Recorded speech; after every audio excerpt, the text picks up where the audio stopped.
Hi everybody, it's Mrs. Peachy here. I am just recording this tutorial to help you with the math associated with the roller coaster lab for physical science.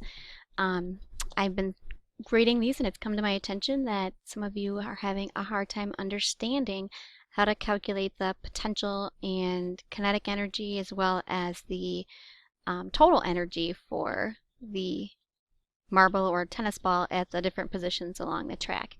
So we're going to do this in a real high-tech way today. I'm going to go ahead and just share my just go to camera mode only. Hi there. And we're going to aim this camera down at my desk.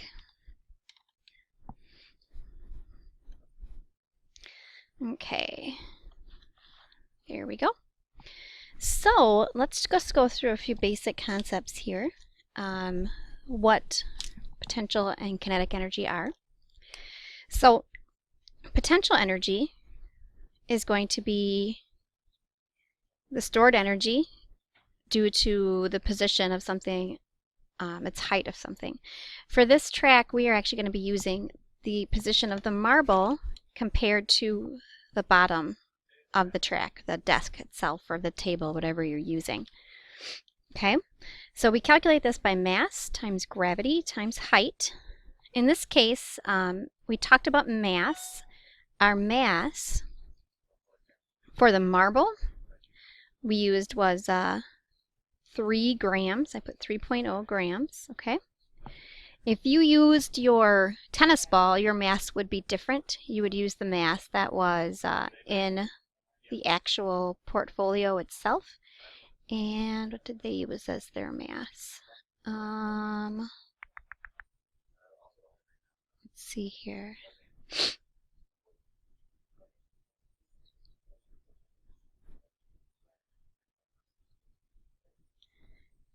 I'm not sure, but it was given in the portfolio right in the actual PDF itself. So the gravity or gravitational acceleration is going to be 9.81 meters per second squared. And the height is actually what we're going to measure. Okay, so we're going to measure that from the bottom of the track to each of the positions that we need to measure it to. So this first place is the top of the first hill. And when I measure that with the metric side of the ruler, I get 19 centimeters. Okay, now we have a little problem here because we actually need mass in kilograms, not in grams, and we need height in meters, not centimeters. Grams, there are, oh goodness, yes, sorry, there are 1,000 grams in a kilogram. So we actually need to divide this by 1,000 to get our answer. Okay, so dividing by 1,000, move that decimal point 3 places to the left, which is 1, and then we're going to add the 2 zeros. So 0.003 kilograms. And the centimeters, there are 100 centimeters in a meter. So I'm going to divide this by 100, which moves that decimal point 2 places to the left and gives us 0.19 meters. Okay? So the potential energy at that first hill, it's going to be equal to 0.003 kilograms times 9.81 meters per second squared times 0.19 meters.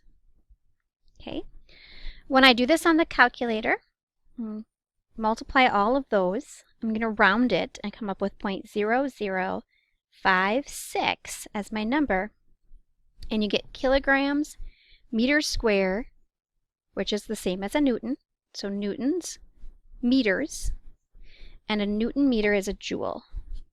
Okay, so that is the correct units, which tells us that we did this right. So 0.0056 joules is the potential energy at the first hill.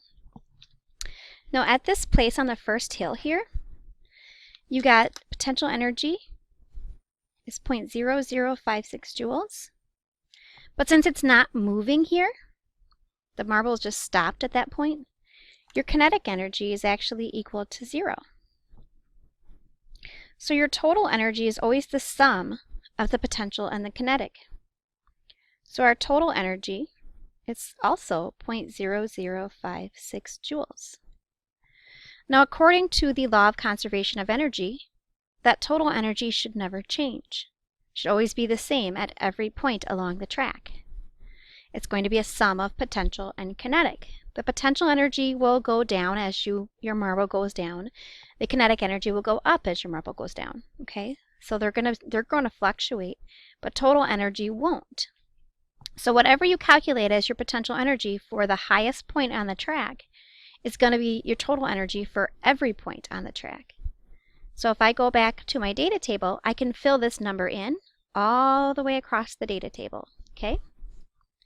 And remember that first position is that 0.0056, and then that's 0 for kinetic energy. Now I'm going to go to my second position, my first valley. Okay. So if I go to the first valley and I measure the height of this position, I am coming up with 11 centimeters. Okay, 11 centimeters. So that mass is still the 0.003 kilograms. That doesn't change. My marble doesn't change its mass. The gravity is still 9.81 meters per second squared, but now my height was 11 centimeters, right? And we divide that by 100 and get 0.11 meters. So when I do all the math for this one, 0.003 times 9 times 9.81 times 0.11, I actually end up with rounded 0.003 joules. So remember, that is my potential energy. So my kinetic energy is going to be that total that I had before. Remember that one? That's also the total energy. It's going to be the 0.0056 minus 0.003. So let's do that one. 0.0056 minus 0.003 is equal to 0.0026. So my kinetic energy, 0.0026 joules. Okay, so let's go back to our data table. So we said this one was, I'm going to have to move my camera for a sec here. Get at my keyboard. We said this one was 0.003 joules. Oops. All right, whatever. There we go. So by, just subtracting the two, we got 0.0026 joules here. Okay? But guys, this number plus this number should always equal this number. All right? And remember that this number down here, that's going to be the same as this one up here. So you only ever have to calculate the potential energy for these using the formula for potential energy.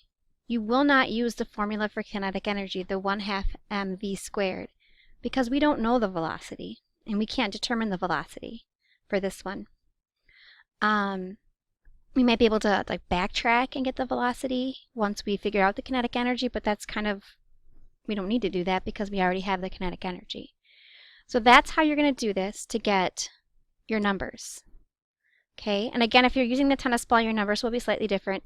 Obviously, your numbers won't be this, guys, unless you have the exact same measurements as me, which I seriously doubt. So your numbers will be different, but that's what you need to do. So that's the law of conservation of energy. Now this is what it should be if there was no friction. Obviously, that's not true. There is always friction. So when we're doing these, this is an ideal situation where friction is negligible. And that means that friction, you don't think about it. You don't take it into consideration. In the real world, friction's never negligible. So you're going to have to take it into consideration. But it makes things more complicated, and we just don't deal with it at this level of physics. Hopefully you found that to be useful.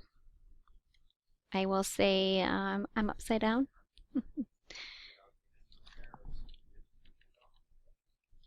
Okay, I will say I hope you guys found that to be useful, and if you have any additional questions, you guys know how to get in touch with me through phone or webmail. Have a great day, everybody.